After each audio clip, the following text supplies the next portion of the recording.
Commence primary ignition.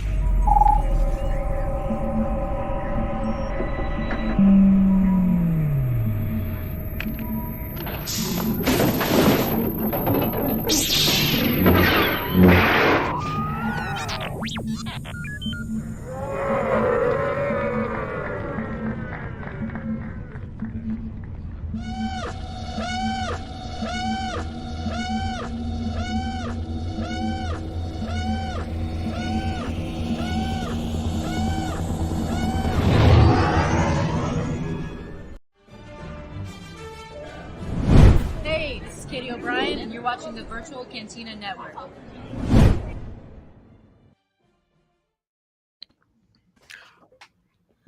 Hello, everybody. Welcome to another week of Ahsoka Revisited. We're very excited about tonight's episode because we'll be watching, obviously, episode 7 or part 7 as it's listed.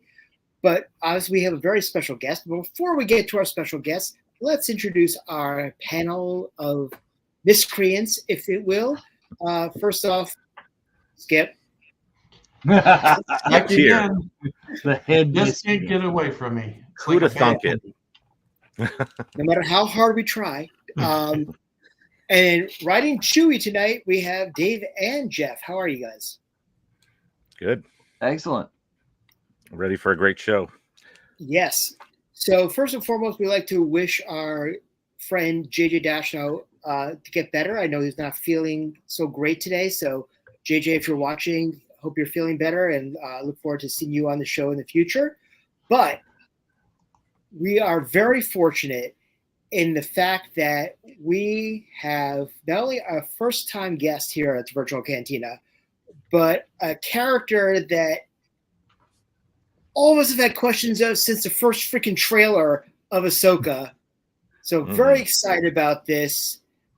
Mr. Paul Darnell, other known as Marrok. How are you, sir? Hey, I'm so excited to be here. Thanks for having me. And yeah, I'm excited to watch this and go through it and answer any questions people might have and just enjoy the experience. It's going to be a lot of excited fun. to have you. Yeah, we're very honored, and we're looking forward to talking to you about your career and what you've done, not only just in Ahsoka, but also, you know, Mandalorian, which you just won the Emmy, which, once again, congratulations on that. Thank you very much. Thank you, yeah. But if people have a question for Paul, Dave, how would they do so? And how would we be able to read yell it? really loud? Yeah. That works. We're listening. Say it loud. This is just, but no, we are live currently right now. We're on the Facebook page. We're on the YouTube channel, and we are even on Instagram live right now. But those of you on Insta, remember, it times out in like an hour. So you'll if you're watching on Insta and you get really interested, jump on over to our YouTube or our Facebook. But put it in the comments. So that all populates kind of over here on the side, and we're all watching that. And we will pass along all of your questions directly to Paul when the moment is correct, when there's a break, when there's a time, and we'll get you in. We promise. But how would we be able to read who gave the question at any particular time and not call them out for just being a Facebook user? Oh my goodness! If you are one of those people, Mark Von Olin, Mark Silver, if you are one of those people who doesn't sync your Facebook account with StreamYard, then yes, you show up as Facebook user, and we're going to call you out, and we're going to make fun of you. We will ask your question, but we're still going to call you out. We're still going to make fun of you. But please visit StreamYard.com/Facebook to connect your account so we know who you are, and so we can put your little picture up right there when your question is asked. Absolutely. So let's start with the first question tonight. You have had an incredible career, starting back, and I'm seeing like all the way back in 2007 with TKO, and then your first, looks like on the IMDb, which I'm going off of, your first, like, I would say blockbuster stunt double was, you were freaking Zohan. Like, what? Yeah, wow, that's good. That was my big first blockbuster, and that one was I got an opportunity to double Adam Sandler, doubling Adam Sandler, and it was right place at the right time. I just moved out to LA. I do parkour. That's my background of all the running and jumping. And for that film, he had about 7 or 8 stunt doubles, and they needed a parkour double, and they looked all over, but there weren't many stunt people or stunt performers doing parkour at the time. So this coordinator had met me through word of mouth. And then he's like, you know what? We're just going to make you work. And so they flew me to New York, and I doubled him. And I even got to go to Israel to do doubling him on some rooftops there. And that was it kind of opened me up into the bigger Hollywood big movies. You have ruined that movie. Like Adam Sandler can't do parkour. No. We all were fooled. Like hacky sack and swimming and dancing. He had all the doubles to make him look like the best, the zone ball, What, you mean he couldn't hacky sack either? So much. Just got tired of doing too much of it, So that's the kind of fun things that we really like to know here is like who was doing that when there. Yes. So, and also looking as well is your first, I would say, franchise piece was you were involved in the Twilight trilogy. Now, I have to ask you, is Lateef your favorite vampire? Lateef is so cool to get to work with Lateef because we had started in California together, moving to LA. And so we did the first low budget film together, and that was so cool to meet because we see each other online, just watch each other's videos, and finally he came in on the 4th movie, I believe, and he got a part in there. He got little beady red eyes and kept his dreads. He's never had to cut those dreads. I don't know how he gets away with that, but it was amazing to work with him. He's been my friend for many years, and I always like to work with friends and being on the Star Wars universe from the very first one, we got brought in with Lateef on Mando season 1. Mm-hmm. Very cool. Well, here's your follow-up question. We told you in the pre-show we were going to ask. So tell us about all the characters. Is your build here, and we're talking in Ahsoka is Marrok. Who's very mysterious, and we're going to ask you way more questions about way. Tell us about some of your other roles, some of the other things that you've done in the Mandoverse. So starting with the first season of Mandalorian, I played just kind of different roles in that sense, but what's so cool about being a stunt performer on these shows is they're all masked. So as long as you can fit into the wardrobe. And so pretty much once they get your sizes and they like to work with you, they'll ask you to come back. And a lot of the silicone masks, some of the aliens that we played in there. For that season, though, I was too tall for the stormtroopers. So they had a very height restrictive requirement of 5'10". You had to be, and I'm 6'1". So I wasn't able to get into those costumes, but I did play a dark stormtrooper. So that was, and that was actually one of the hardest days of just holding a gun. Giancarlo was doing his speech, and but that was cool. That was my introduction to there, and then played some random characters in the second season. I was working on a zombie movie, so I only got to bounce back and forth between the two.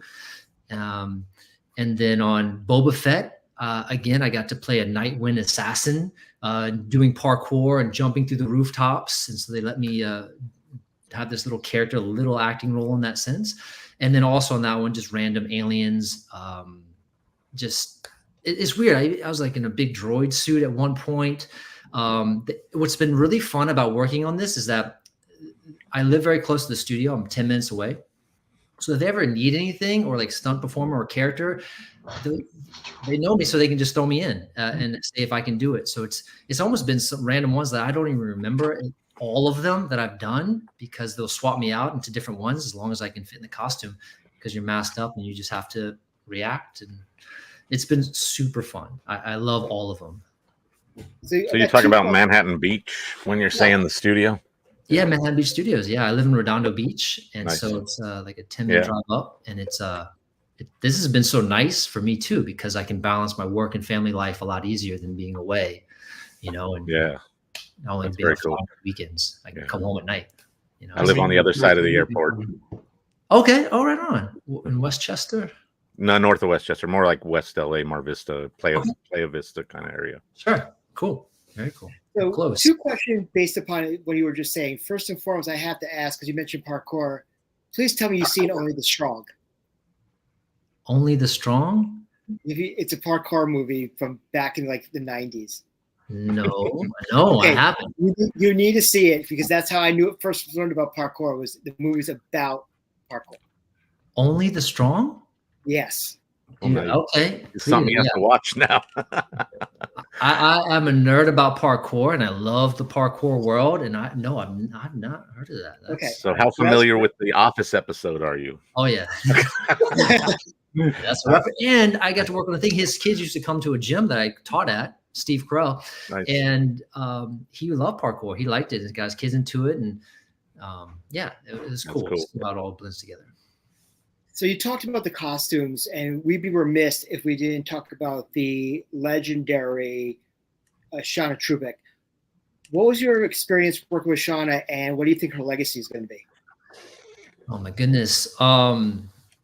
She was one of my favorite people to work with on that. And 2, I think one of my first fittings going to her, I got in a car accident. On the way there, I was like making a turn and someone just T-boned me. And I had to call Shauna and be like, oh, I'm not going to make it. And I wasn't sure if she was going to, yell at me for being late or whatever. She was so calm and like, doesn't matter. You come in when you can, make sure you're safe. And if you need to reschedule, it's fine. But I was literally just 5 minutes walk. It was so close where I needed to be. But she was so friendly, concerned about my well-being, and not just about me not being there on the right time, which some people can get into that sort of mindset. So from that day on, we became friends, and she always looked out for me and would always recommend me. That's how That's cool. one of the reasons I got the role on Ahsoka.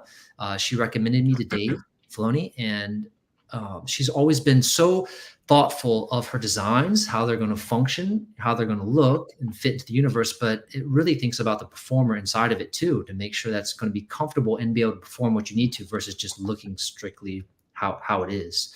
She's very thoughtful in that, and I really enjoyed working with her. Cool.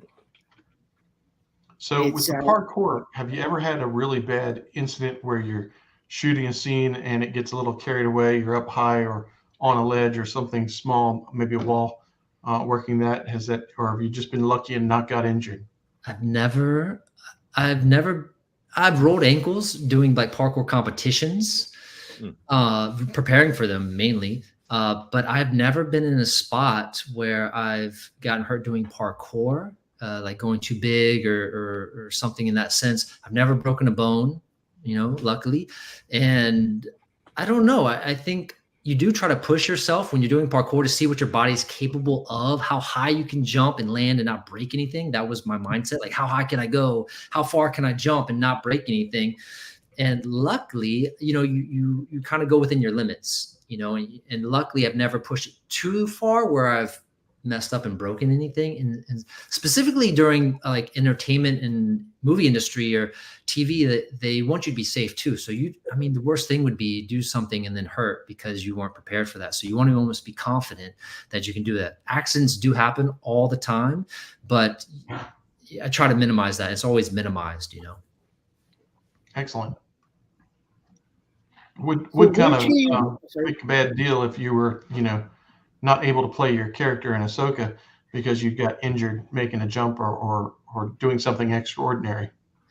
That's a great point. A lot of performers and actors, stunt performers as well, you have to be careful what you're doing once you're on the job. Speaking of, I was out training. We're on a job, Ridiculous 6. My friend was doubling Adam Sandler, and we went out to shoot a parkour video because that's what we would do on our free time, just to play and train and create. And at the very end of the video, he tried to do a trick that he can always do. It's a little A-twist off a ledge, but when he landed, he under-rotated, snapped his leg. Done.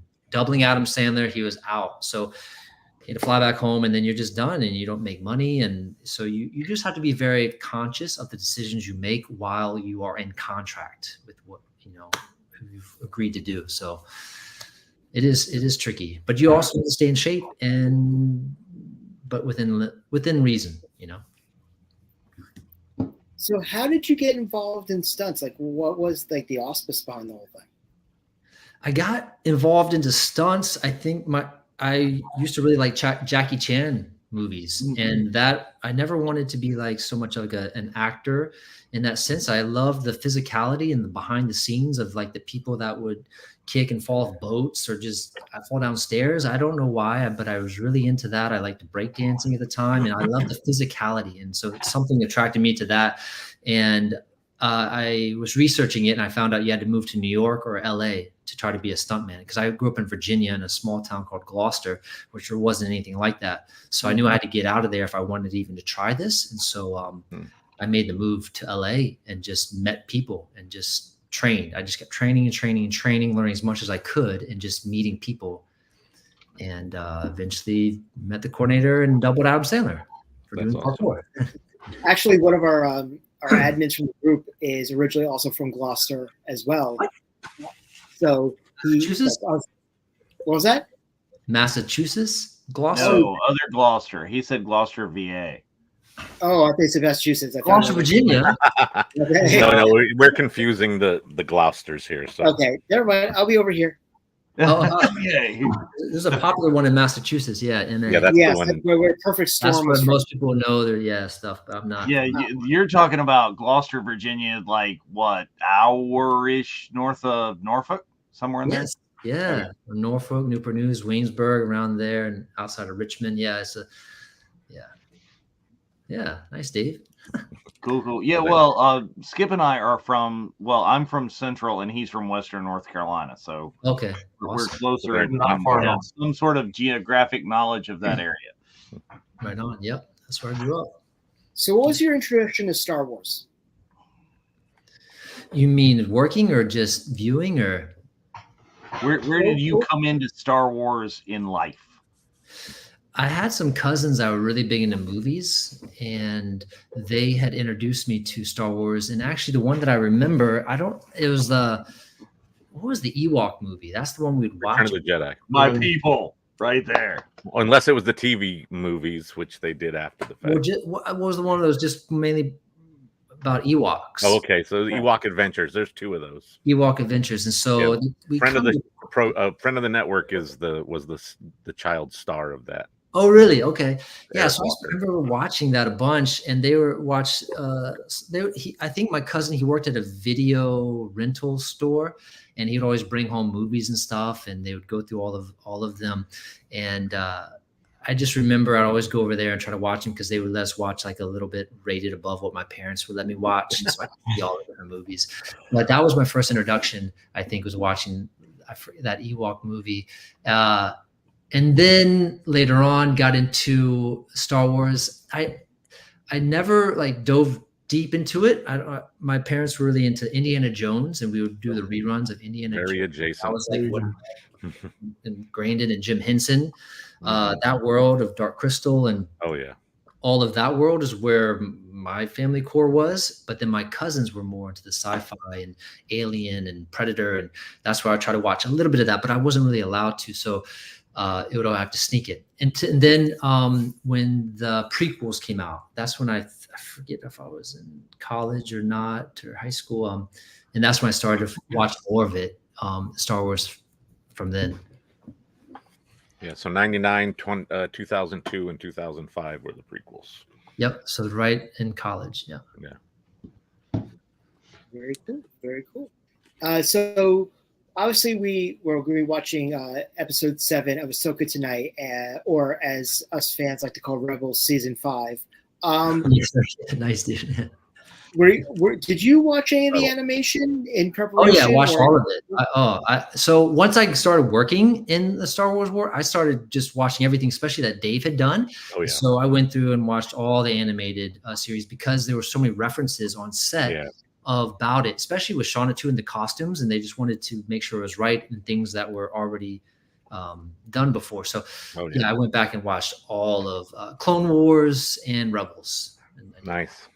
So Clone Wars is quite a haul, 7 episodes. It was a haul. Yes, that was, I was putting in work. Trying to cram it in too, because we're shooting. I'm still trying to cram it in so I could get the references, while we're doing it, so I had to catch up. Yeah. So what were you looking forward to seeing live action in Rebels when they announced they're doing an Ahsoka show? Well,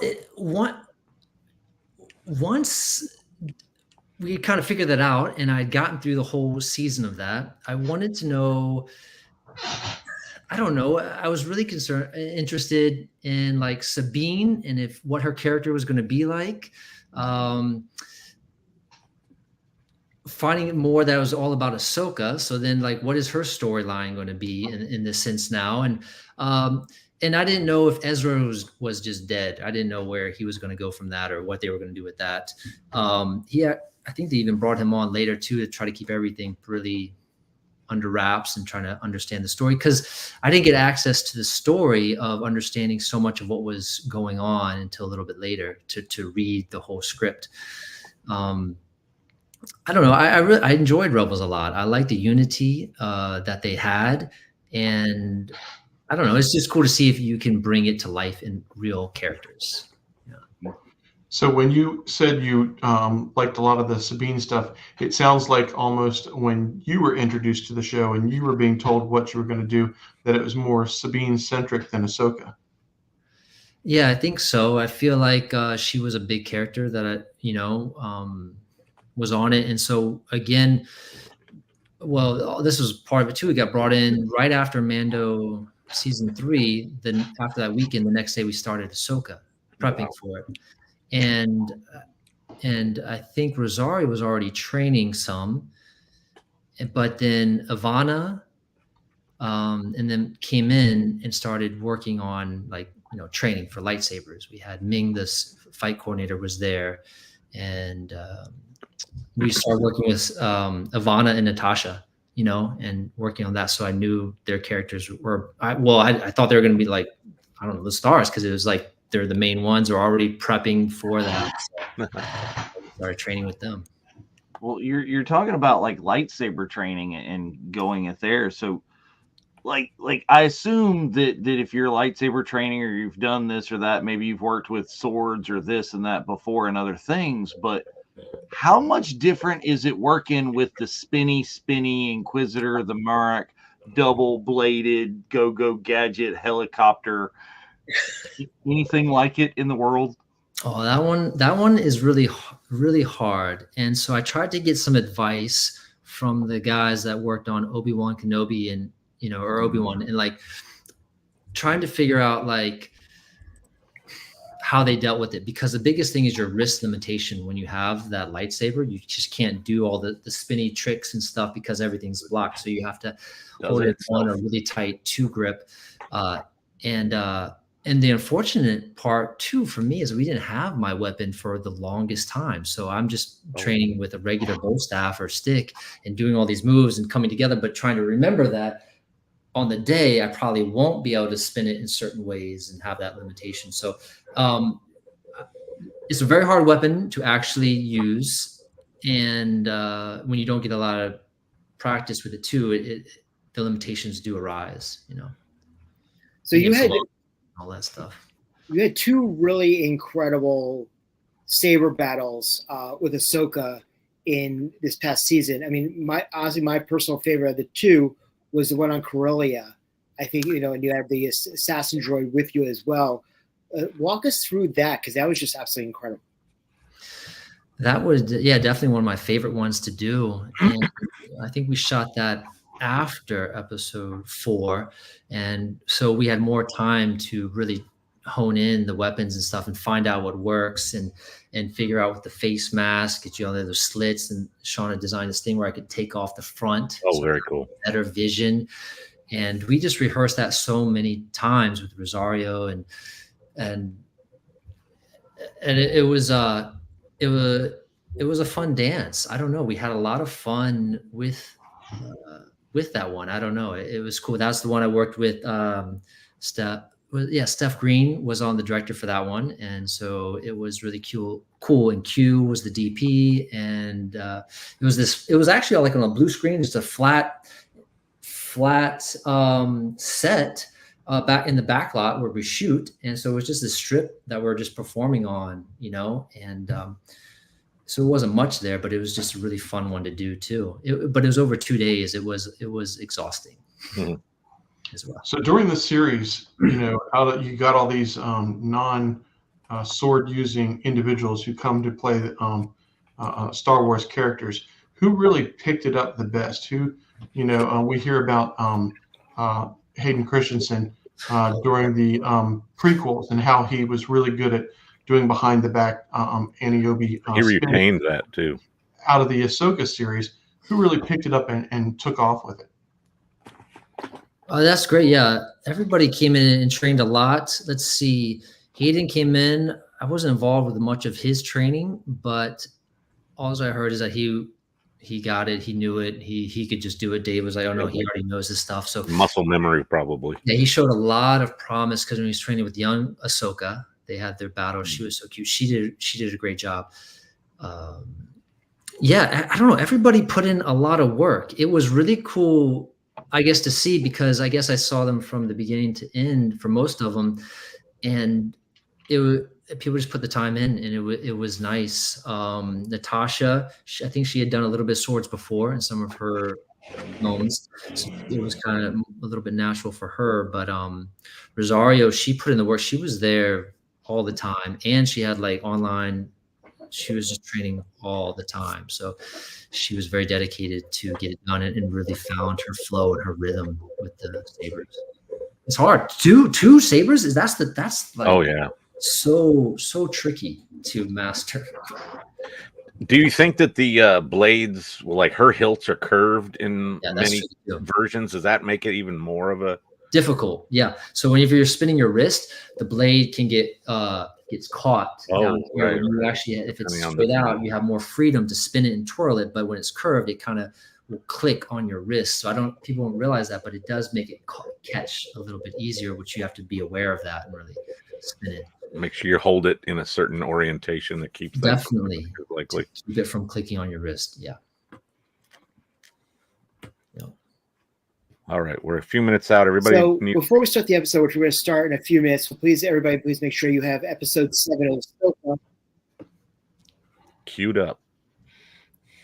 Yep. So one of the things I was reading about is that in season 2, you doubled for Timothy Oliphant. Oh yeah, I did. Yes, I did. So I forget some of the stuff. First question was, Cobb Vanth. Did you get to see JJ get killed as that bumbling Jeopardy? Were you there for that? For that, yes, I was there for that. JJ got in, did his lines.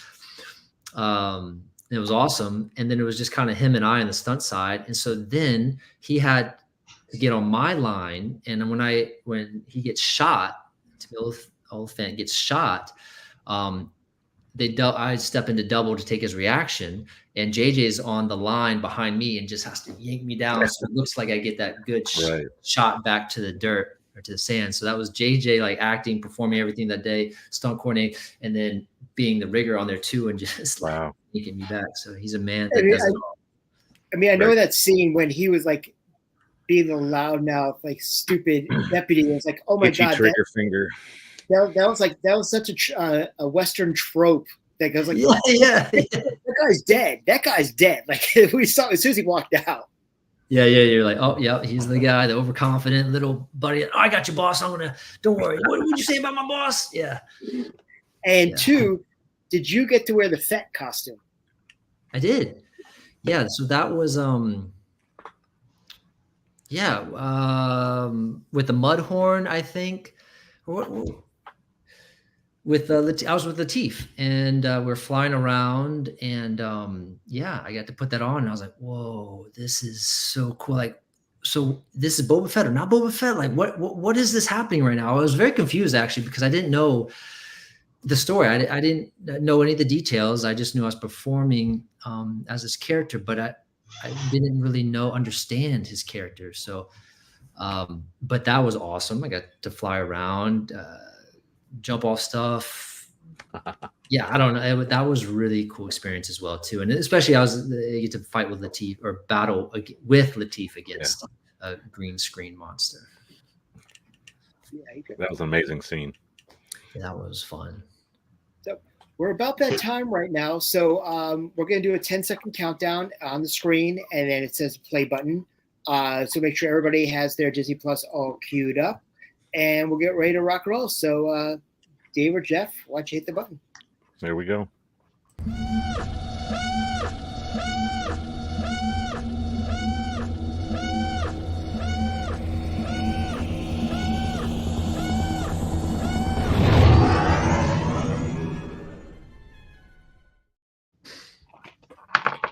So we just had one of the best comments I think we've ever gotten in the chat right now. Is Deputy Scott is the red shirt in Star Wars, basically. Don't hawk the trick. Anyways, don't skip over any of the recaps. Make sure you're watching every little bit of intro that they give us. All this goodness of Ahsoka here. Yes. One of the things I love about this second half of the season is that it felt like almost like it was 2 seasons in one, because you had the stuff in the known galaxy and then you went over to Perelia and had like a completely different story altogether. And had a different vibe and everything like that. So that was actually really awesome. Oh, the little noties. Yeah, those guys are cool. Those are cute. There's some interesting characters that they introduced in a few of these episodes. Love me some turtle people. They're little hermit crab type folks. Yeah. Or like we say, it's almost like the rock trolls from Frozen. Yes. Oh, that is so right. The shell life. Did they have any practical versions of those guys? Oh, they did. Oh, yeah, they did. Right. Yeah. Mike was there building them, and yeah. Was it more all like a puppet, or was there someone in a little person in a costume? All puppets for that one. Yeah, they kept them just with. Yeah, they seem like they're fairly small and small stature too. Yeah. So probably be harder to actually get somebody to fit inside there. So, as a Rebels fan, what was your thoughts on the fact when they cast Lars to be Thrawn? Dude, so yeah, that was the, I love when they do that a lot and they bring the voices of the characters, the actual person there, they can make it work. I think it's really cool. Like his presence on set was amazing. Yeah. I think that should be the ideal option, is if they can make it work. They can make it work. The original actor. If they can't, then they recast. But I think like having him and I forget Clancy Brown. Clancy Brown's character, revisit their roles in live action is so. That's a whole other show, arguing who should have made the role and who didn't. Sure. Yeah. So we're watching this. Here, you want to go ahead, Spencer, or you want me to go? While we're in the scene right now, I just want to point out that yes, we are. We have our big event at Scum and Villainy this summer, and we just announced Nelson Lee, so Senator Ziono, who we all think is the biggest dick in Ahsoka. Very excited about meeting Nelson this summer. And something we can all agree. He doesn't get murdered by Chopper. That would have been awesome. So cool. But Dave, you're about to say? From yeah, well, Hunter had a couple of questions up here. We'll start with who's your favorite person to work with? Is director, actor, someone else, someone you were in combat with, stunt person, whoever? I mean, Brendan Wayne always keeps it fun and light on set, and it's always fun to have him around. And as I mentioned before, my buddy Lateef, we've been doing stunts for a while together, so just to share the screen with him is always fun. And so I always appreciate that. The other thing on Ahsoka particularly was Rosario. She kept the mood so light and so fun. Like even if you're having a tough day, she would make it better. She didn't show it. She worked so hard, and that was very inspiring. And just to be around someone like that makes you want to do good and be. So she was like a highlight of that whole show, just to be around. Her attitude was the highest and the most positive it could be. Yeah. Well, and Hunter's second question here is I think I know part of the answer to this, I think, because I've seen some things maybe, but do you plan on joining the con circuit that we're all kind of looking to add like your signature to some pieces and some cool stuff there? I've never done a con before, and I guess it just comes down to availability and and it's a whole new world. I just don't know much about it, and trying to navigate that. But someone reached out to me, and I'm supposed to be going to one with Lateef and Brendan. I forget when that was. June? Please don't say May 4th. Not It's me. not. No. You can say that one. Brandon's doing a con May 4th, and I'm all excited. And he's been on the show, and I'm like, we're talking about, getting together and maybe going. And I'm like, oh, this is going to be great. And I get out of here, and I go to my wife, I'm going to D.C. May 4th. And she goes, no, you're not. And I was like, oh. And it's my stepson's graduation from college. And I was like, man, I can't miss that one. I skipped. Yeah, that's a hard one to miss. But yeah, I'm excited. This was so cool to do this right here. Is that I was going to ask. All the people that you work with too are super fans of the show, and everybody loves it and tries to put the best forward. So what was really cool, I think it was at the end of Mando season 3 or something, Celebration. Dave Filoni came back from that. He had the whole crew stop and watch like this highlight video of Celebration, and where they previewed, I think, maybe a trailer of Ahsoka, of what we maybe had shot a little bit of, and just the energy that I saw. I was like, this is amazing, and just it was really cool, and everybody seems so I gotta say is that both Skip and I were in the room for that in London. Oh, really? For the trailer, the large reveal for when we always have to give his due. We watched the episode where Tate Fletcher finally bit the big one in season 3. I killed him. I was one of the red troopers killing him. Yeah, I forgot. Yeah, I did that. So we actually had him on the show the week after that, and we knew that he said to us, "I want to be on episode 7, but I'm not going to tell you why." So we're sitting in the room, we're watching that, and I'm like, jaws drop, and I'm texting him like, oh my God, he just wrote laughing my ass off. So what a warrior way out. That character. Cool way. Yeah, that was really cool. Like, held the line, got in there, took it on, battled to the bitter end, like gave it a all. That's the best way you can go out, like head on. So when we know that your character was dispatched, a few episodes ago, but were you privy to any of that scene we just saw with the council in that chamber? With was Anthony? Anthony was in the suit, I believe. Yeah, I wasn't there, so I don't even know. He definitely voiced it. So, but it would have been cool to kind of have that, insight of what was going on. Yeah, it is like you're there, you'll be there on the whole season, but then there's certain things like even this shot. I know we helped train for this, and I'd probably be in the warehouse training while they're actually shooting this. If I'm not out on that, only those that would be needed for this, So we're gonna talk about the Bantha in the room right now. When we first saw Marrok, before we even knew anything about it, we're like, it's an Inquisitor. What can you tell us about that? Well, yeah, he was there. My first things are like, okay, he's kind of an Inquisitor. Maybe he used to be, maybe he's not with them anymore. They put certain markings like that. They made very faint on his shoulders as well. And I was just told that he may have been from the Inquisitor, guild or the world, like one of them, like a stray that maybe someone had, maybe Balin might have, I was told maybe Balin had brought over, So I thought we were just part of like his, his crew. But I think it's really cool how like Balin and Shin and Marrok are they really look like you're wearing kind of medieval English armor. Like the helmet and stuff, it's kind of a through line, all of them. Is that really kind of what the helmet felt like? Oh, totally. I felt like a knight. Yeah, I thought it was very reminiscent of a knight in that sense, for sure.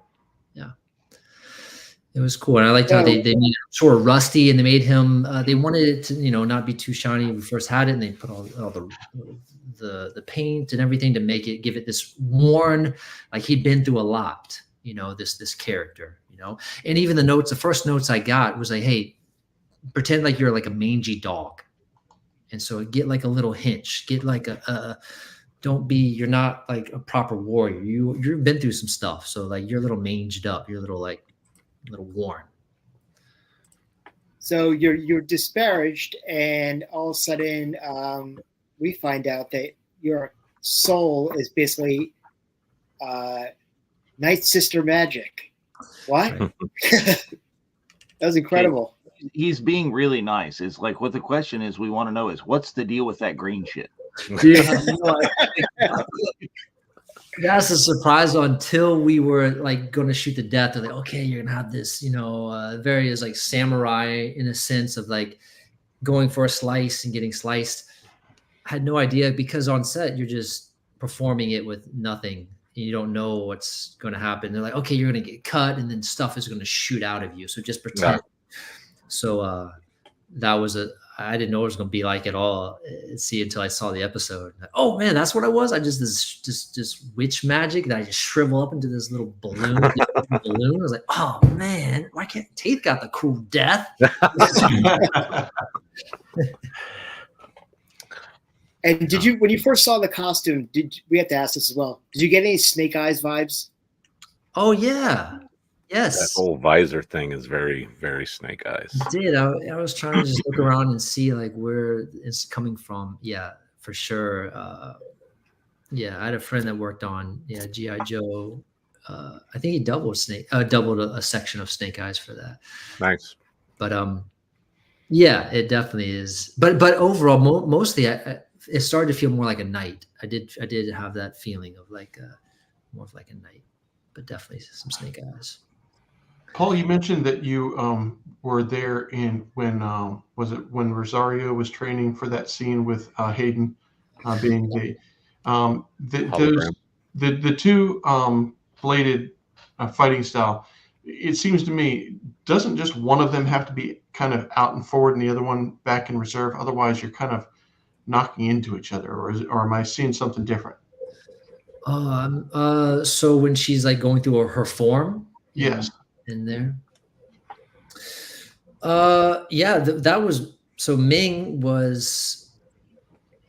Q was doing all the fight choreography, and so yeah, I was there for the training, but I don't remember the specifics of what the stances or forms. But you're right; you want to be on guard whenever you have two weapons in your hand. You're right; you don't want to be caught down unless it's to lure someone closer.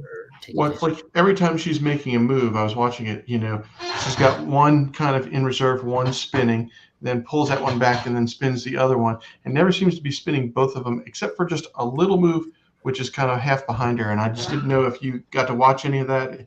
It just seems interesting to me, having done a little martial arts in my past. I was like, she's one at a time. She's not really working both blades at the same time. Right. Well, I don't know other than I don't know it unless it was more of a stylistic. I knew that they didn't want to have too much spinning and flare just for the sake of doing cool flare moves.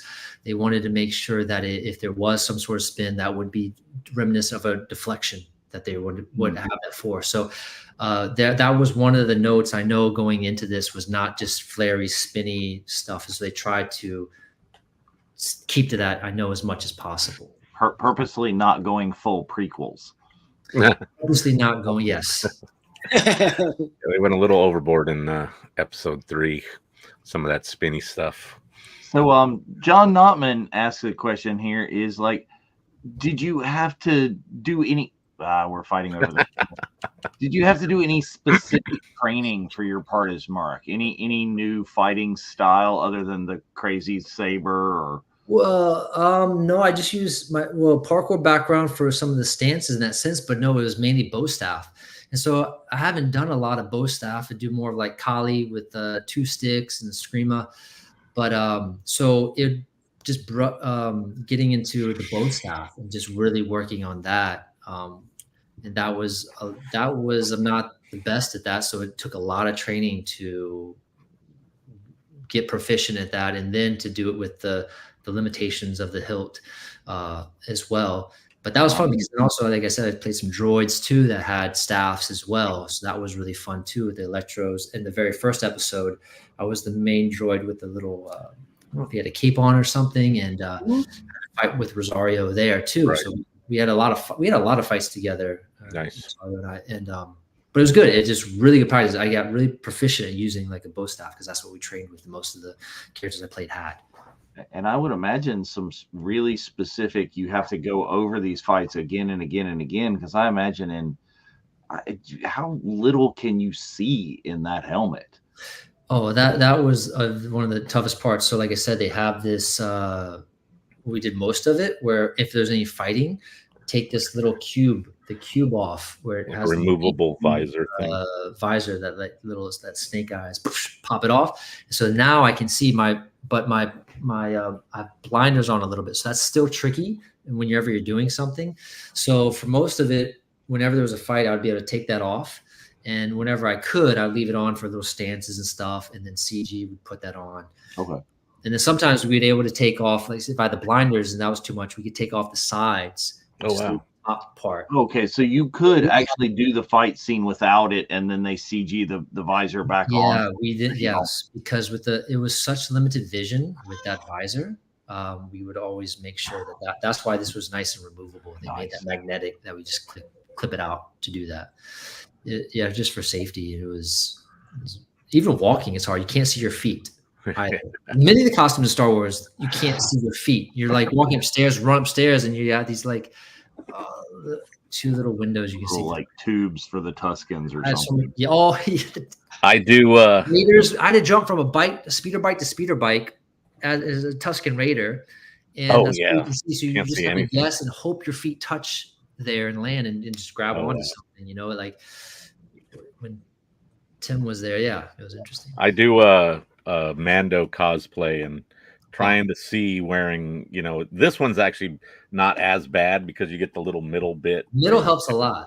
And but like I have some trooper helmets that I've made that are like, if I didn't put like air vents in them with like hidden mesh, I would not be able to see anything. Yeah, that's why I have a lot of respect for Latif and what he does. And he uses that mask and he can jump, flip, fight, and does so much, like that's definitely smushed onto his face. Like his nose is always like. How does he fit his hair in there? Yeah, they have a technique. They pull it all up, they get it all just right, and they just squeeze on that helmet. And his head in there. Wow. That took a little while to figure out from the first. Little shoehorn to get it on. Yeah, hammer. That's the biggest thing, right? You want those helmets to fit snugly so that it's not. Yeah, you don't want it to slide. You don't want it to slide. You don't want it to slide. So they do a good job putting padding in. I'm sorry, you put padding in, and so it really fits snugly. You just have to customize each helmet to the performer's head. Exactly. So being not only a fan of Star Wars and involved with one in particular, droid, who do you think has more sass? K2SO from Rogue One or Hu Yang? Well, I saw Hu Yang he's got the knowledge, man. I don't know. I might have to. He drops that knowledge. Yeah. To go with the Hu Yang. He was so horrible to Sabine like the entire season. Yeah, he was kind of a. Was he?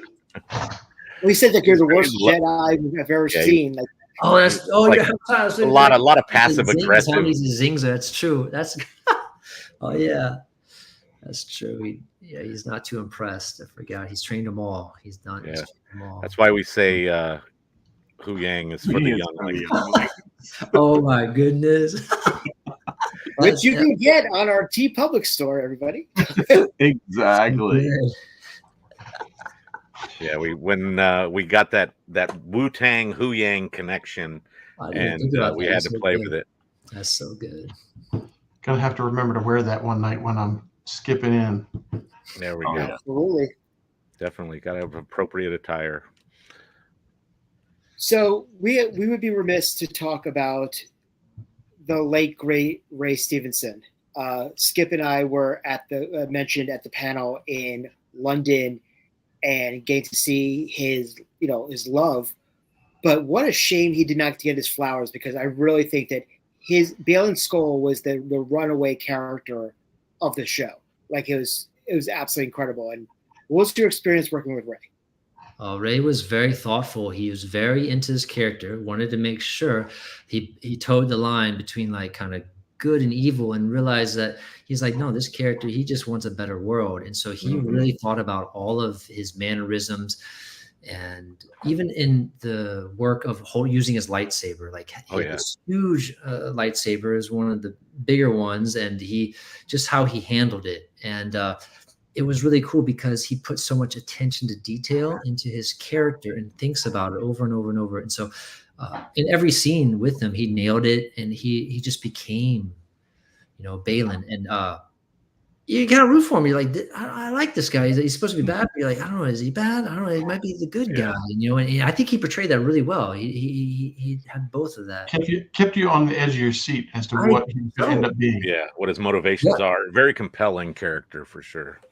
Yeah. Well, it's incredible. But the fact that at the end, he's looking for Mortis, we're all like, as a fan of Rebels, we're like, and Clone Wars, like, oh my God, he's standing on the Father's hand. Like this is incredible, and that's, I guess, to the magic of the storytelling of Dave Filoni.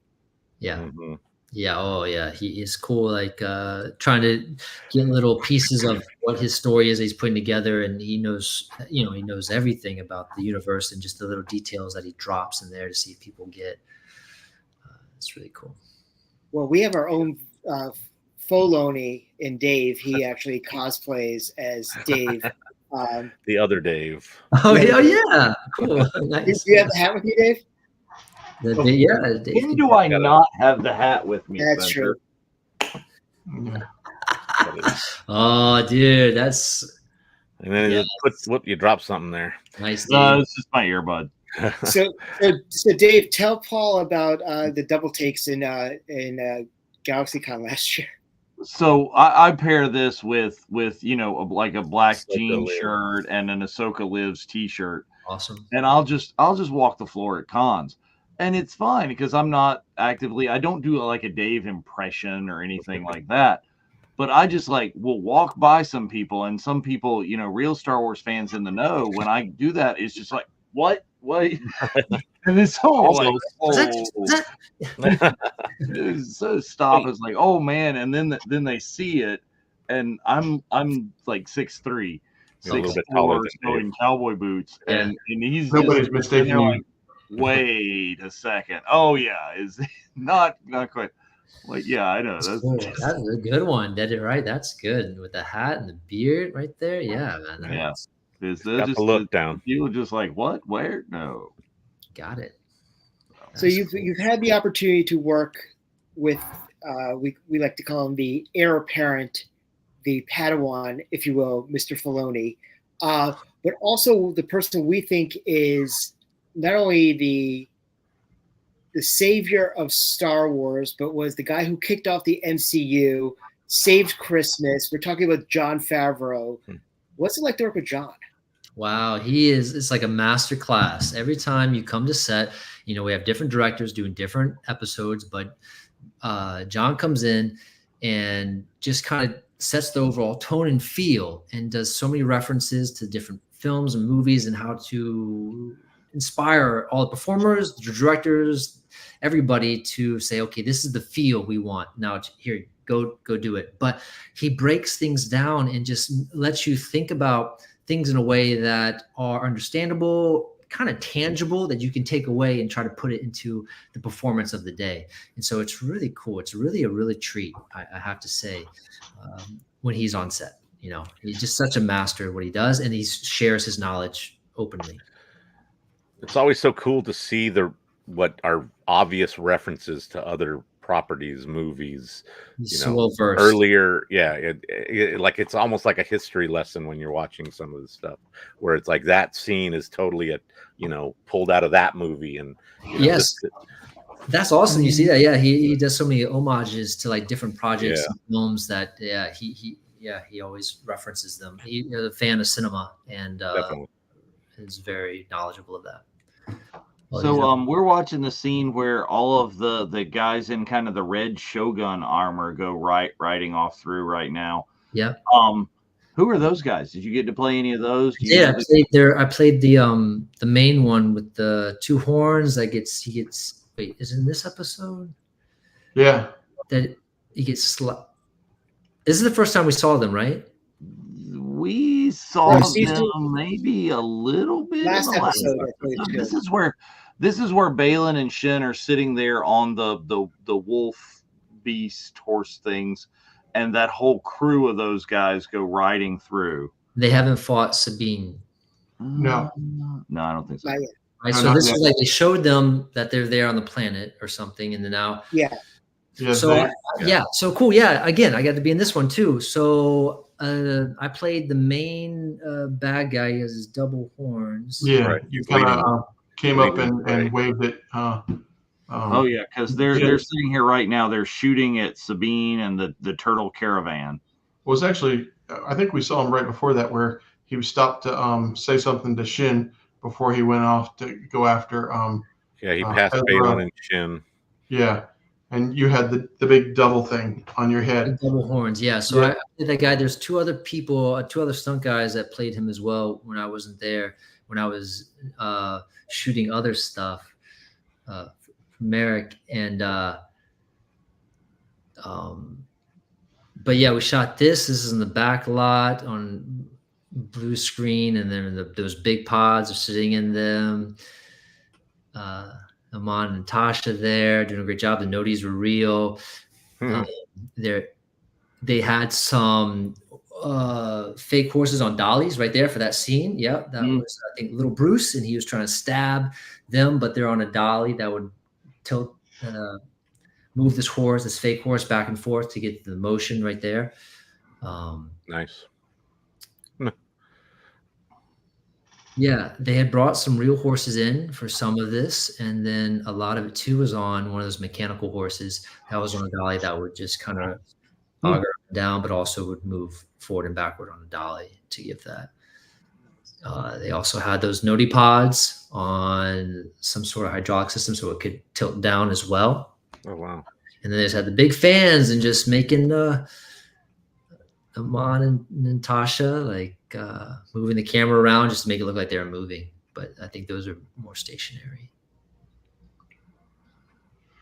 All right. So we got another question here from John Notman. He's like, well, since JJ wasn't able to be here tonight because he is ill and we wish him well, but Notman's asking, like, what's your favorite story working with JJ? Tell us some dirt on JJ. Working for JJ. I don't know. Well, I don't know. I mean, just working, just this dude is hardcore, and like we just finished this other project in Santa Fe, and he has to get tackled off of like a cliff. We're like, all right, cool, let's get some pads. And he's like, no, I don't need pads. You're like, no, you need pads with like rocks and stuff.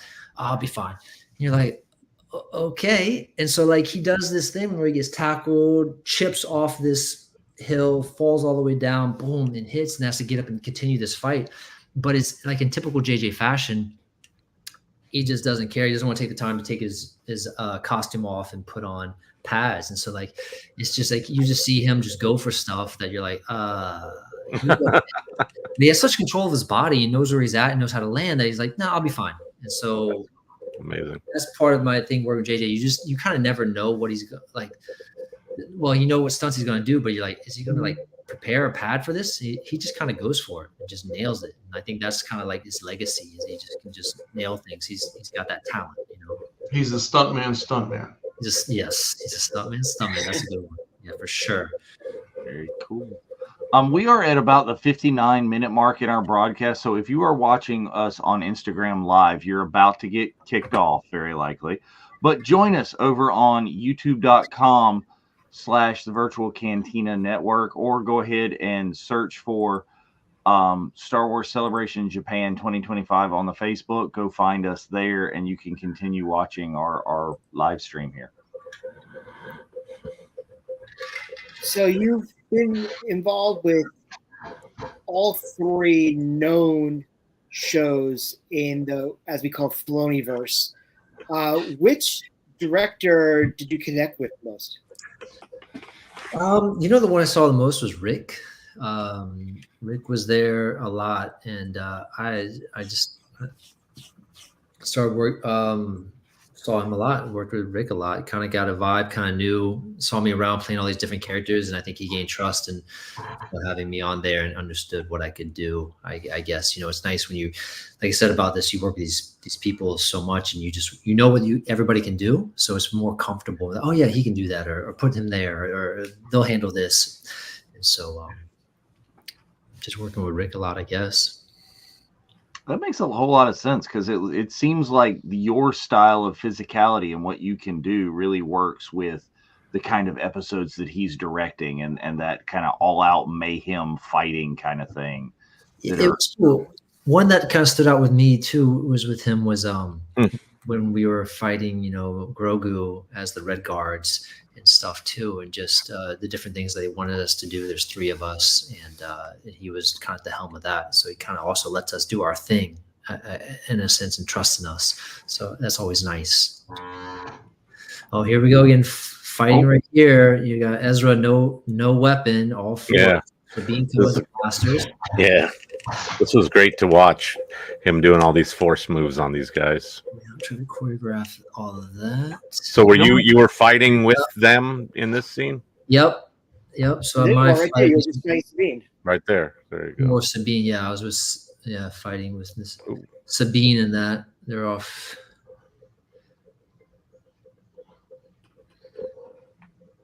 So I would have to say is that going back to that scene in episode 7 of Mandalorian season 3, seeing the Praetorian guards back from Last Jedi, but the Mandalorian versions that you guys were, was just pretty awesome. I mean, they were always really cool characters in themselves. Yeah, they changed them up, the design a little bit. I was wondering too, because I was watching, I think I heard I was going to be in that scene. I was like, oh, how am I going to see out of those things? Like the previous ones, but they did a good job. Oh yeah, there's fighting with Sabine through that. All my characters die. He's not coming back from that all the time. But lightsabers are fatal, yeah. But the thing is that he got hit in the center, whereas like Sabine got on the side. He got hit like Qui-Gon got hit, and that's the lethal one, whereas everybody else gets to live. Okay. Yes, I don't know. I think long enough that you've lost count of how many times you've died. That's the funny thing. Like, I've been scanned as characters so many times, and I have how many deaths that people don't ask me that because they always see me popping up. Like, oh, how many times have you died? We keep track of that. Did I kill you last time? I'm a professional. It is cool. Like, even if I'm playing someone in the background, like it is fun because I just like be a part of it, whether a big or small part. It doesn't matter to me. I just like performing and helping create the story. So I get excited to play any of them. Oh yeah. It's cool. It's great to add the characters to your, resume, as it were, and just be like laundry list of Star Wars characters. I need to keep better track of them. That's the thing. I don't even write them down. So until I see them, I'm like, oh yeah, that's right. That was that day, and I did that, and they put me in this suit. But the suits are nice because they add an extra level of padding for when you have to fall. Right. That's cool. So it is nice when you are performing. Well, that's what you got to do, because when you start hitting the cons, like we want 8x10 glossies of you in every one of these suits. I should go through and see, like, so people know, because I played so many characters, and being on there, they have all these scans of me and all these different characters that I've played. Right here, I'm one of these guys jumping out of the.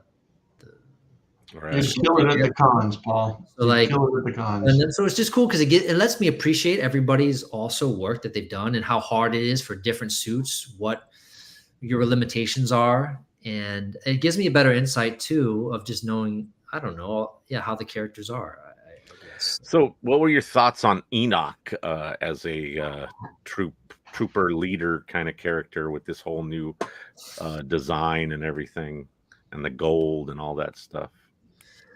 Well, I wasn't familiar with this character before this. Yeah, well, he's brand new. Okay. But I mean, that's why your thoughts in terms of him as sort of a offshoot of what our thoughts of a stormtrooper normally are. Yeah, all these guys. I met the actor, and one day we were doing something. I was probably another trooper or something when I got to have a scene with him, talk to him. He was really nice, but I didn't know who his character was. I was confused because I thought he was just another stormtrooper, but I didn't see his golden mask because he was wearing all the same stuff as us. And I actually didn't know much about his character until I watched the show. So, oh man, I took that wreck right there. I was that dude, one of the dudes that just fell down. That was gnarly. I just that made my body feel that one a couple times on the ground. So that one I remember being pulled. Whew. Yeah, that was quite some movement. Yeah, she forced, but I don't know. It stands out. Yeah, he stands out. He's definitely new and different and mysterious. So we were, everybody, the fans were like, "Who is this guy? What is this guy? Yeah. How does he play into the bigger scheme of things?" Yeah, you know what? I don't really know actually in any of it. In a sense, it was kind of a new to me too, and just kind of observing. I don't know much about I don't even know what his. Just a leveled up stormtrooper, or I'm not quite sure. I don't know how he got command. I'm curious, actually. Like, okay, how did he get that face? I want to know. Right. Like, when do you level up to get that face? Higher rank, like, what is that? Where did he come from? Yeah, a lot of questions. A lot of Egyptian vibes from that helmet. Oh, for sure. Wow, yeah, for sure. So you doubled. Lila's got a question right here. It's like, have you been back? Do you have a character without a helmet or a mask yet? No, they've kept me. I haven't. The only one was close was a Night Wind Assassin, where I had just party eyes, right? Nice scar on my face. Oh, that was in Boba Fett. For that one, cool. I played one of the Shriek Hawks. Mando 3, one of these Shriek Hawks. But yeah, all my friends started taking their masks off. They had the stunt people taking them off. Like, no, you leave yours on. I was like, all right, that's fine. I don't care. But yeah. So no, I've always been covered up. I'm this man behind the scenes. You just don't look like a bad guy. That's it. Yeah, it was so funny you mentioned that because John was like, "Oh, he doesn't look like a bad guy." When I played the Night Wind Assassin, like, we got to scar his face up, and so that's like we got to do something. Like, they're like, just squint all the time. I was like, that worked, but that's all. There you go. So you doubled a lot of characters, such as like a Mando and Cobb Vanth. Mm-hmm. But what was it like when you got the first Marrok action figure that was yours? You know what? It was interesting seeing the Lego version of it. I was like, whoa, that's pretty cool. My kids are going to like this. There's Legos that actually play with them. To be a character like that and kind of be the only one in that sort of thing, because, I play different ones and you just hop around and help perform whatever is going to make that character the best in that story. So that's always my role. Is if I have a skill set that will elevate that character, put me in and let's do it. And then you do the acting and everything. To be this character was really cool because then I got to explore my own style of movement and go through lines that, they didn't use any of the lines except some modulated voice at the end. But it was really cool to see somebody that I had performed at and actually see them in a different than just my costume being worn. I don't know. It was just a really kind of special and cool feeling, the character that you've played, And now you could say, like, for years, everybody's had their own action figure, but you're Marrok and you have your own Black Series. You got your own Lego figure. You got your own Funko Pop. It's like, that's you. Like, you can't say that it's anybody else, which is pretty awesome.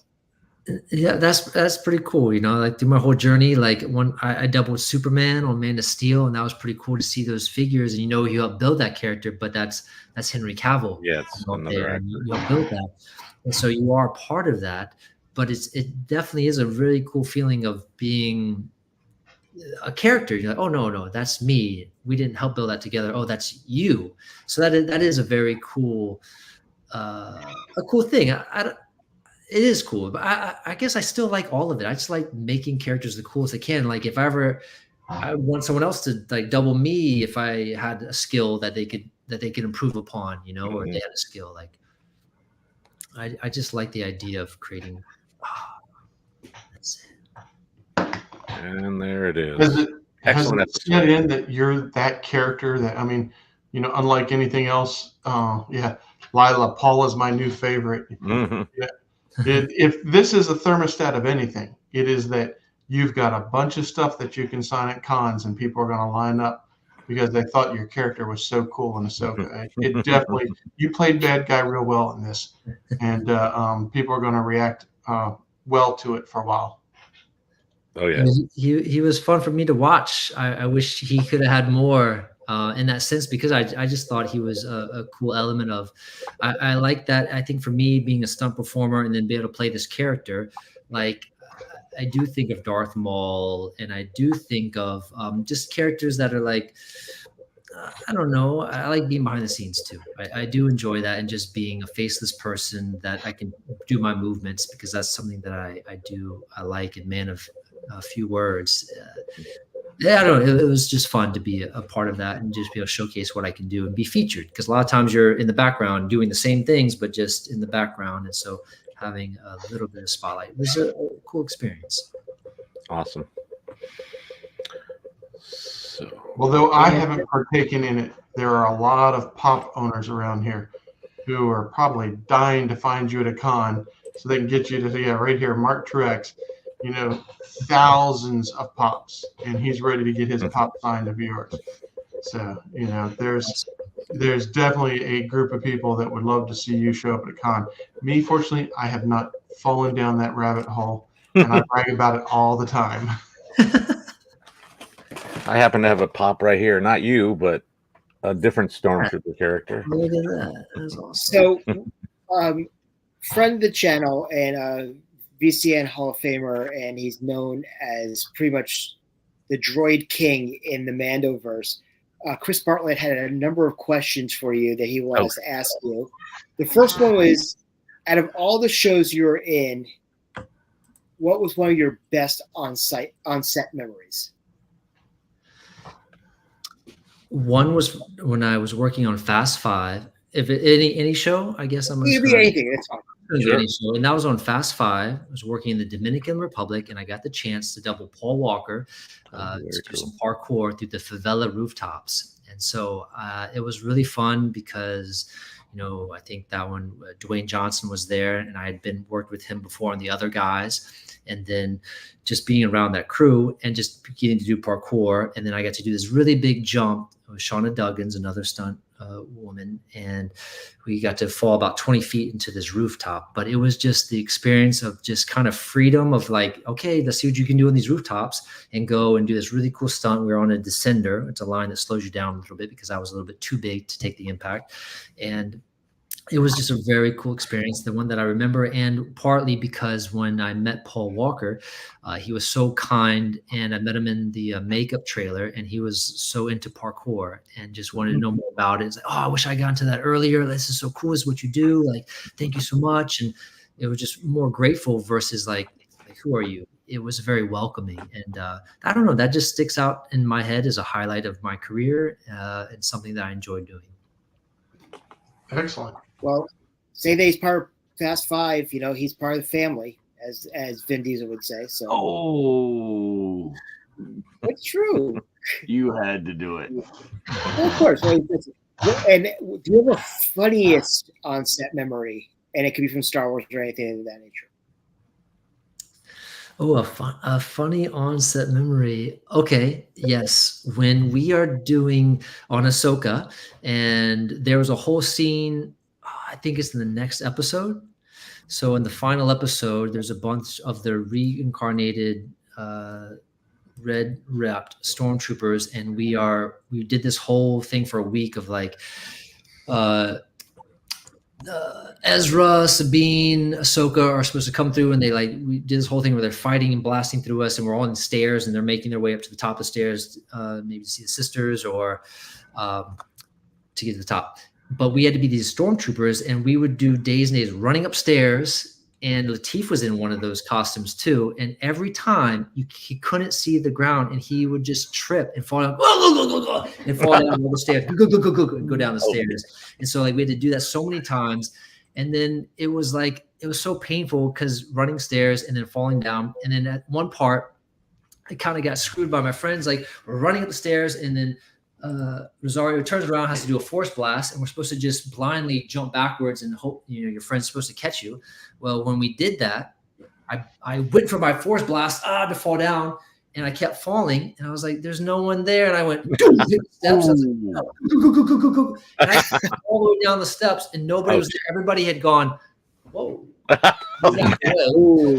So it was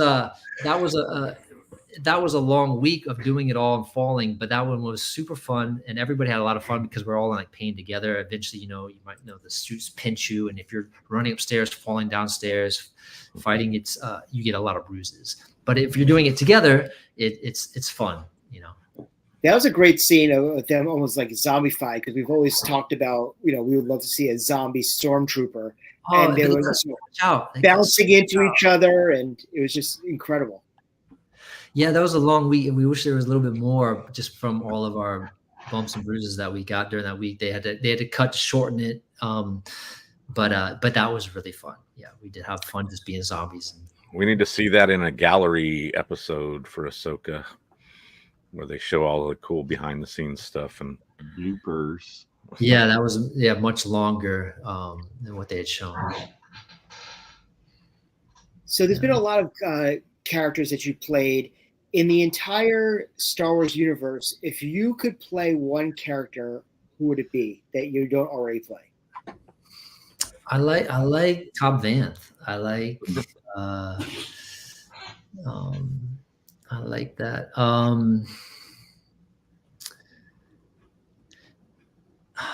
Marrok was really fun. It was hard to fight in that costume. The biggest thing was the forearm gauntlets that we had was very restrictive. So like you get pinched. I think I'm still looking for a costume. Like I was definitely very jealous of Amon and for Ezra's costume. It was all flowy and like he could just like have this like sweet wardrobe on. I think I'm still looking for like a really comfortable costume.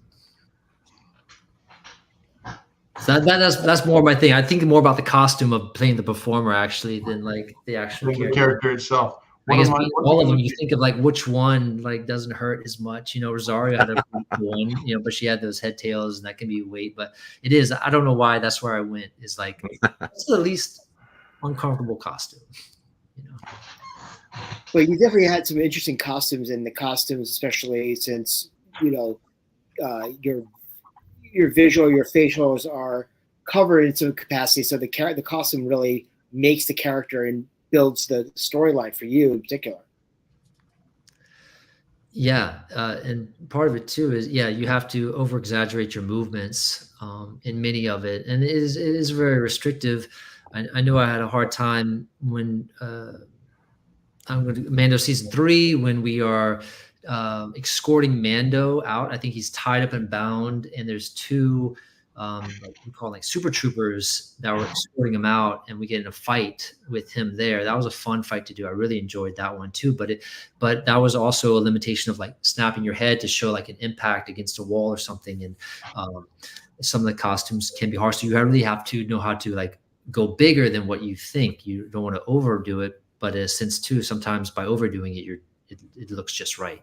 And was that fight with Brendan, JJ, Latif?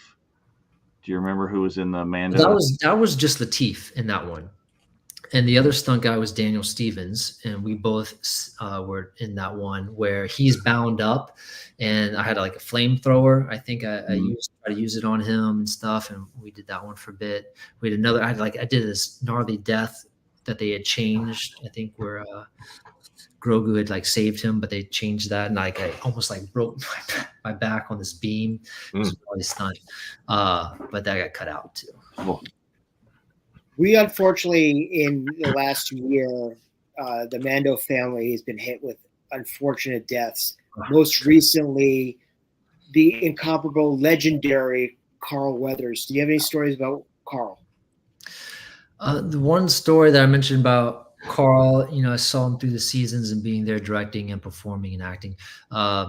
He was directing an episode where we were all Mandalorians, and it was a training one, and where we were doing like different battles with the young Mandos, and that was fun. He was very into that because, of course, his background, but very particular about also like making it look like we were there actually what a Mandalorian would train for, like on this sandy beach, and like having the different things we would do. Like there were like a little bit of rock climbing, a little like American Gladiator baton.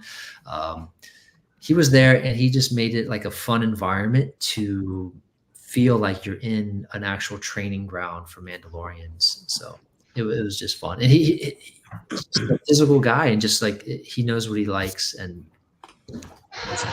he would get what he wanted when he was on set. Yeah, he'd pull it out of you. That's awesome. And you talked about earlier being one of the stormtroopers in that big scene at the end of season 1 with Moff Gideon. And oh yeah, how was it with that entire garrison of the 501st that was brought in to beef up your numbers? Oh yeah, that was super cool because they're well, you can't. I mean, we're complaining about all the stuff, and they're like, "Oh, this is easy." They knew it all, but the thing that they had, their costumes worked out. They knew all the kinks. They knew how to move in it, and so actually learning from them, because a big thing is like when you fall down, like how to get up actually, and where it pinches you. But they were pros. They didn't complain once. They looked so good and brought in their costumes, and used to spending time in that armor, so I'm sure knew how to do it. I think once you understand it, then you know how to move with it and understand your limitations and what you can do, and then it becomes it's understandable in a sense. Like when I was in the tall black stormtrooper, it was just hard to find the right way to hold my gun so I could hold it for a long time, which they would know how to do and get in the right positions, versus like holding it awkwardly where you're going to eventually fail. So I don't know, you find all these interesting things, but it's cool working with people that know what they're doing, and know how to manipulate it. You're kind of backing up a little bit, and we can start to see like your little logo on your sweatshirt. Is that like cool crew swag? Oh yeah, is that yeah. like This from Ahsoka. Yeah, this one was just a very simple black hoodie from Ahsoka that they handed out. It's got the is that Favreau's logo? I think that's Favreau's logo from Gollum or whatever it's called. Not Gollum. Yeah, Gollum. It's got the Fulcrum logo. Yeah, it's cool. They give out little swag. I don't have too much, but a lot of departments will make different shirts and stuff. And this is just a nice hoodie for Southern California, just nice and light. I almost wear it daily. Yeah. So currently you have a look that is reminiscent of Obi-Wan Kenobi. Did you do any doubling for Ewan or anything in Obi-Wan Kenobi? No, I got to work on that because they shot it on the same lot. And so I was fortunate enough to jump over there, but I played, it was only for like 2 days, but I was happy to be in that, and a scene, like an officer. I was an officer on that. There was a big explosion. So I just need some stunt performers for that, but it was cool. I was like, oh yes, I made another one. This is cool. Yeah, definitely. One day I'll take it, like it was so cool. Giant. So in all the characters or all the shows that you performed in Star Wars, if there was one thing that if you were able to sneak off set and put it into your own personal office, what would it have been? A helmet. I would love a helmet. Like I love a Mando helmet. Even the She-Hulk, like one of those helmets. I think they're so cool. Or Marrok, like his helmet, like it would be so cool to like have one. Like that helmet was so cool put together in the pieces. Just take the faceplate. Just the faceplate. Put it in your pocket. Yeah, something like that would be really cool to have, like some sort of souvenir from that. Like, you play many characters on different shows or whatever, or anything, but you rarely get any sort of memorabilia from that. You get some, swag from production, but to have an actual piece or something, that's very rare. I haven't reached that level. Marrok's actual saber hilt would be amazing, although you do have that little one you showed us earlier. Yeah, I got my little one, from stuff. So that's one. That's so cool. It's super cool. And so I cherish that a lot. Again, it's just getting recognized and just to take the time to get something for you. It's a nice gesture for sure. Very nice. Yeah, she's awesome. Yeah, she was cool. So what was your impression when you first saw the child? Grogu? Yeah. Dude, that was a secret. I remember being on set for that. And we're like, what's going on? Like, what are everybody looking at? Because it was like so hidden and stuff. And so everybody's trying to get a glimpse at it. And everybody was so protective of this little baby. Like, what is this? You saw it and you're like, oh my goodness, this thing is so cute. And like, you just wanted to touch it. And so everybody was trying to like get little sneak touches of it to feel it. It looks so real too. And when they move it, it was a really cool moment to see, just because you're like, there's something special about this. Like it was drawing people towards it, and it just felt very special for sure. Did you think that he would become the phenomenon that he is, that basically he is Star Wars now? No, I had no idea. I just know. I was too scared to get too close to it and touch it because I didn't want to get fired or messing anything up. Like, know that it was something special and they're secretive about it. But you saw it, oh, that thing is cute. But I did not have that sense to know that it was going to be what it is. The phenomenon. Yeah, you just in the mix. You're like, oh, cool. He's saving. That's what he's saving. Okay, I didn't know what he was going for. All right, that seems cool. Wow, that's really cute. All right, now where are we going? Oh, that's the main thing. Oh, snap! All right. Yeah, it took us by surprise as well. So I think that they pulled it off masterfully. I was like, oh my God, it's a Baby Yoda. What the hell is this going? Where's this going? I love, and I see him now as the evolution in the different seasons and how he's walking and all these things that they're having him do. But still, every time you do see him on set, it is so, I don't know, you just want to touch him. I don't know, it's just so cute. It's an attraction, especially when he's in IG-12, and as the voice. He was walking around a lot and there and controlling him, and that's when he comes in. That's right. I was going to shoot for that fight I talked about. He grabs my hand, breaks my gun in that hallway scene. But that's fun. That's right. Very cool.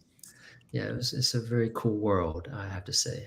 What they've created is really unique and fun, and all the different characters.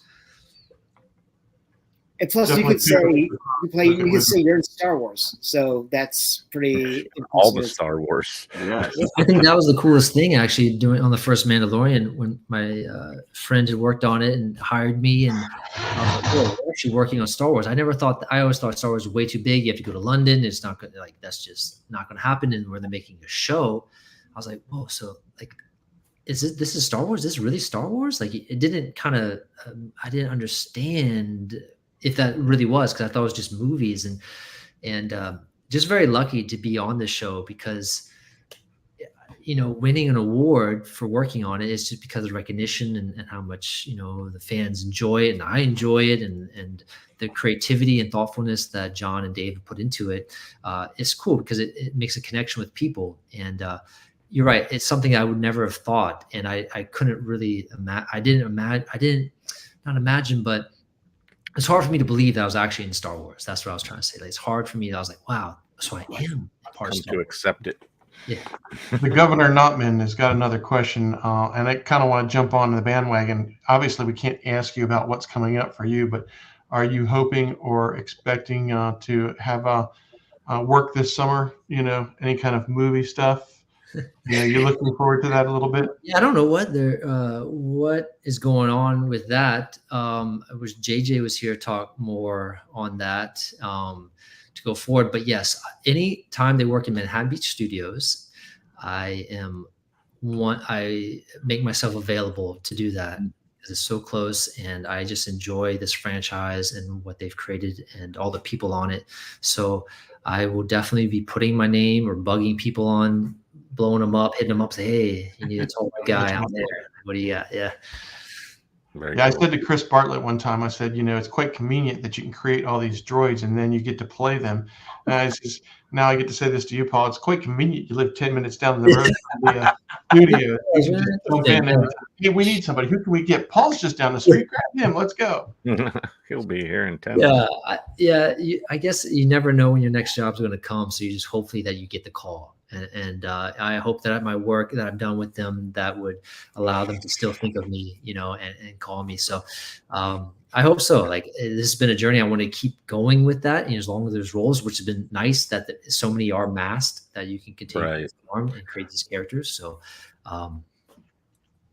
that's one of the things that's been amazing. I've found over, especially our time doing these shows, is the amount of people that are continuing to be called back. Chris, Leilani and Ariel as Jawas or Dawn. Smaller characters. Dawn as, her connection with Legacy already, but, then coming in as like specifically Rhodians and other characters. And, just the fact that, these people work well together and they're just like, let's continue to keep that thing going, and we know we'll get the product we want and everybody will have a good time and just basically sort of flourish together. I love it. And I think that's what's special about this, is that we can all work together, because there's so much almost behind the scenes, in a sense of like, once you use your face, you're kind of that character. So if you die, you have to move on. You have a lot of flexibility, right? And with this, we can play all these different sort of characters and stuff, and puppet different characters. And I think that's what's part that makes this kind of special. Mando, the helmet, the main character, and it played different characters. And so that's really special, and also to build the bonds and make it a fun environment to continue to work with each other, on these shows. So. Very cool. So what was it like for you the first time you worked on the volume? That was really a trippy experience, because I think the first time it was like a half wall, but I actually really liked it. So how many in how many versions of the volume have you actually done? All the way from, we had like the half wall of it to, I don't know, it was 3/4, and then also recently at the full, where they bring in another wall and kind of almost make it a full sort of 360. Is it like an oval shape though? It's not like an actual circle or something based on that. Maybe a little bit. Oh, it does feel like a circle when you're in it. But definitely that modified it more, but I've never seen it. It was like a more of an arc for that. But the weirdest part, not the weirdest part, one of the like the trippiest things with it, because it was really cool to perform, because then you saw the environment, like, oh, this is the world. Oh yeah, we love seeing the world and all that stuff. There was one which season where, what are those what was it, like those bulldog, the green the Gamorrean guards. Gamorrean guards. Dog face boys. There was a butcher. We were working in the Weequay. No. The Book of Boba Fett, when they're the doing other their, ones. When Return to Mando in Fett, where he first walks in, and we're thinking that we're gonna see Paulie and Rocky punching meat in the freezer. Those guys. And so the reason I mentioned that is, so I was playing one of those pig-like dudes in there too, because then Mando comes in and then he asks him for bounty or something, and then we get in a fight with him. Mm-hmm. What they had though on the screen, on the volume, was other like characters, and it was hard to tell like if they were real or not. And so which was so weird, because you're like, is that someone, like, what's happening back there? They'd have movement and walking to do some meat, but it was so big that you'd be on one side and look over and you're like, is that someone there? And you go closer and you're like, oh, that's in the screen. And you're like, wow, this is really cool. And it just added to the environment. But that one kind of tripped me out too, just because it looked so real in a sense. I don't know. Right. Nice. Yeah. So we have another question. We have another question from Mr. Notman, and he wants to know, what was your favorite memory about working on Fury? On Fury, my favorite and worst memory was they made me die in a puddle of mud, and I had to fall down and keep my eyes open. And so they wanted, like, when I fall into the puddle of mud, keep this eye open, but I couldn't. I wasn't good at, like, closing this eye and going because it was like questioning the eye. So like, okay, just keep both eyes open and just splat into the mud. And I was like, okay. Oh wow. Yeah, so I keep the eye open. They're like just filming on my face, dead face, and then I get up and then I have all this junk in my eye, and they're like, okay, great, move it on. And they went on to another thing. I'm just like, oh my gosh, I need like come wash my eye out. I think about when I think of Fury, I think about dying in the mud with both eyes open. That's my memory. Amazing. Well, I think that's a great place for us to start to wrap. But first and foremost, Paul, thank you so much for being on the Virtual Cantina today. Thank you for having me. Amazing. Letting me come on and crash your show. I appreciate it very much. Great last minute guest. You were very accommodating to us. Thank you very much. And amazing stories, even though you were in this episode, but the character we were touting was not. Sure. Yes, thank you very much. It's been a pleasure. You're welcome back anytime here to the Virtual Cantina if you're available. Awesome. Well, and we're doing a little thing next in the summertime here that you might want to come join us for some of our family vacation activities. Cool. We're going to be all around Southern California, and maybe you can stop by and hang out with us at a couple of our different spots. We're going to be at Scum and Villainy Cantina in Hollywood. We're going to be in Anaheim area for a Disneyland trip. So things that aren't too far from where you are, but you may be working, so we can't step on that, of course. Hopefully you're working. Yes, we'll see. Hopefully, but we'll definitely chat a little bit after we close up shop for tonight. But before we leave, Skip, you want to say anything? This has been a great. We're having to switch gears all of a sudden, and this has actually been a spectacular show. I really enjoyed your stories, and you've been in so many places. It's like we got a glimpse of everything tonight. It was great. Thanks for being with us, Paul. My pleasure. Jeff. Yeah, again, thanks for stepping up so quickly, and you were ready to go, and then we were ready to go in turn, and it, like Skip said, amazing stories, amazing to hear all the things that you've been part of, and especially the Star Wars universe, but other parts you've played as well, and experiences you've had on set with some other amazing talent, which is just fun to hear, and always a pleasure. So you're welcome back here anytime. Thank you very much, Dave. What Jeff and Skip said, and I mean, just so great finding out so many different places and so many things that you've done that we didn't know about. We got to get you on the con circuit. You got to get out there. I was loving Hunter's reactions every time you would reveal that you were such and such character in Hunter's one episode. I need you on that poster. He's like, what? I was shooting at Tate, It's fun to watch when you watch it. There's some people, and then you can watch the scenes. Oh yeah, I was that guy. Oh, and then I jumped over here. Oh yeah, that's when we jumped into this. Yeah. Play all these different ones.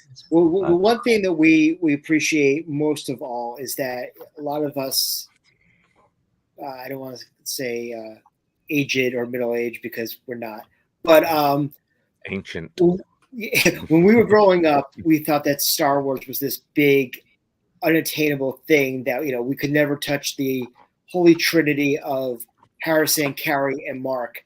And now through the magic of not only the con circuit, but obviously through social media and through shows like ours, we get to actually interact with people involved in Star Wars, which actually makes us feel like we're actually part of the legacy. So we'd like to thank you for taking the time to be with us and make us feel that we are that much closer to being part of what we love, and that is obviously Star Wars. it's amazing to be a part of this whole like a universe. Like I said, again, working on the shows like a family, but now finding out further about how many people it actually touches and interacts with, and how much people enjoy it. Because that's the biggest thing. You just want, if people enjoy it, then you want to be a part of that as well and share that joy together. So this was a really cool experience for me. Like I've never done this before, so I want to thank you guys for allowing me to come on and just talk about my stories. And I'm happy to hear that you enjoy them as well. Very cool. We look forward to hearing what future, episodes you may turn up in, and maybe we can have you join us again and do another proper episode with focusing on an individual character like Marrok, who I unfortunately don't think will return. But nobody is ever really gone. That's true. Somehow Marrok returned. Yes, right. Cool. That's a new shirt, Dave. There we go. On it. Yes. But anyway, we'll definitely chat a little bit more after the show. But once again, ladies and gentlemen, thank you for joining us for tonight. Join us next week where we're going to be watching the finale of Ahsoka as we get ready. Because don't forget, as well as next week, Bad Batch Season 3 on Disney Plus. Drops on Wednesday. Will Tech return? We don't know, but we will have a watch-along starting with us in 2 weeks. So from Dave, from Jeff, from Skip, who we'll probably see again very shortly, and from Paul, this is Spencer saying, this is the way. May the Force be with you.